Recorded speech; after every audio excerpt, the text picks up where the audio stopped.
میں بیان یہ کر رہا تھا کہ وہ لوگ جو ایمان لائے مکے میں وہ تھے کہ جو یقین کامل پیدا ہوا تو انہوں نے کلمہ شہادت ادا کیا. گویا ایمان پہلے اسلام بعد میں، ٹھیک، لیکن مدینے میں آ کر حالت بدل گئی. اب مار نہیں پڑتی، کبھی کبھی جنگ آ جاتی ہے، کہتے ہیں نکلو اللہ کی راہ میں، ویسے تو مار نہیں پڑتی نا، لہذا اب صورت بدلنی شروع ہوئی. ایسے لوگ بھی تھے مدنی دور میں بھی جو یقین کامل کے بعد ہی ایمان لاتے تھے اور اسلام لاتے تھے، لیکن ایسے لوگ بھی اب شروع ہو گئے کہ بھئی پورے قبیلے نے فیصلہ کر لیا ہے ایمان لانے کا، چلو تم بھی جاؤ. اب پورا قبیلہ لا رہا ایمان تو کٹنا تو نہیں سکتے، چلو بھائی.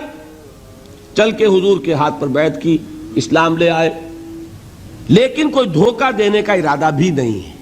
سمجھے نا، دل میں یہ نہیں ہے کہ اسلام کی کوئی جڑ کاٹنی ہے، اس طرح کوئی سازش ہے، کوئی دھوکہ ہے، کوئی فریب ہے، یہ نہیں. لیکن مثبت طور پر وہ یقین والی بات بھی ابھی پیدا نہیں ہوئی. بات سمجھ رہے ہیں؟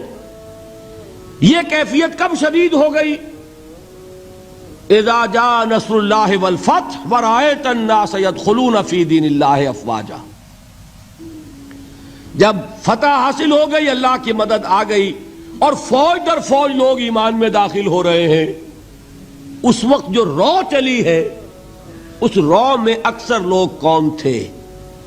دھوکہ نہیں تھا، لہذا منافق بھی نہیں، لیکن مثبت طور پر وہ یقین والی بات بھی نہیں. وہ تھے لوگ قالت الاعراب آمنا قل لم تؤمنوا ولکن قولوا اسلم. یہ بدو دعویٰ کر رہے ہیں ہم ایمان لے آئے. اے نبی ان سے کہہ دیجئے تم ایمان ہرگز نہیں لائے ہو، یوں کہو ہم اسلام لے آئے ہیں. ولما يدخل الایمان فی قلوبکم، اور ایمان ابھی تمہارے دلوں میں داخل نہیں ہوا، لیکن ہم اپنی شان غفاری اور شان رحیمی کے طفیل تم سے یہ رعایت کر رہے ہیں، اگر اطاعت کرتے رہو گے اللہ اور اس کے رسول کی تو تمہارے اعمال میں کوئی کمی نہیں ہوگی. سمجھ آ گئی بات؟ اب اپنی حالت پر غور کیجئے، ہمارا حال کیا ہے؟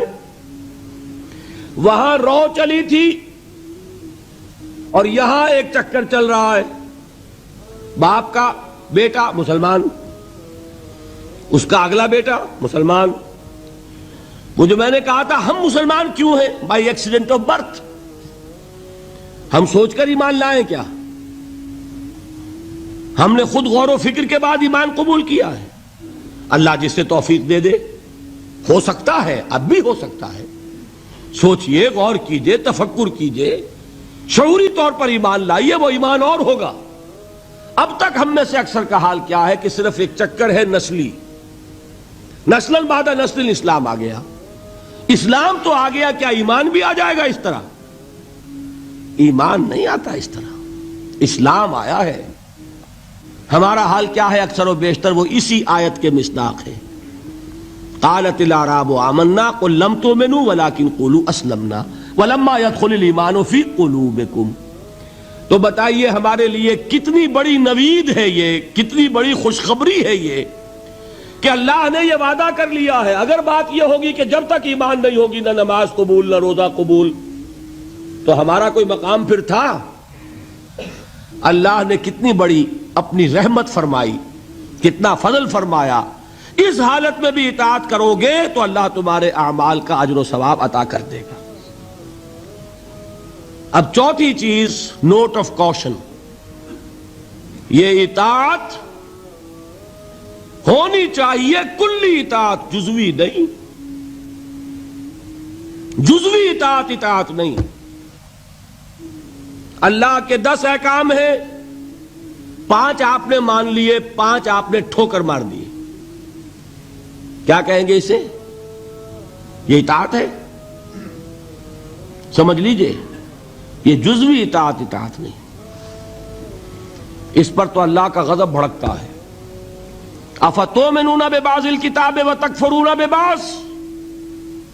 کیا تم ہماری شریعت، ہماری کتاب، ہمارے قانون، اس کے کچھ حصے کو مانتے اور کچھ کو نہیں مانتے؟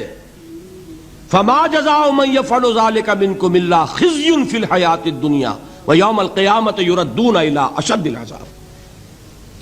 جو کوئی بھی یہ طرز عمل اختیار کرے گا اس کی سزا اس کے سوا اور کچھ نہیں ہے کہ دنیا میں انہیں ذلیل و خوار کر دیا جائے اور قیامت کے دن شدید ترین عذاب میں جھونک دیا جائے.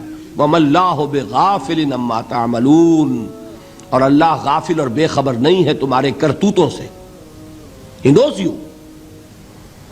you through and through. وہ جانتا ہے، وہ تو تمہاری نیتوں کو جانتا ہے.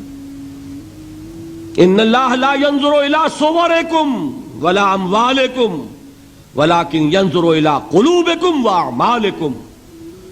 اللہ تمہاری صورتوں کو اور تمہارے مالوں کو نہیں دیکھتا، وہ تمہارے دلوں کو اور تمہارے عملوں کو دیکھتا.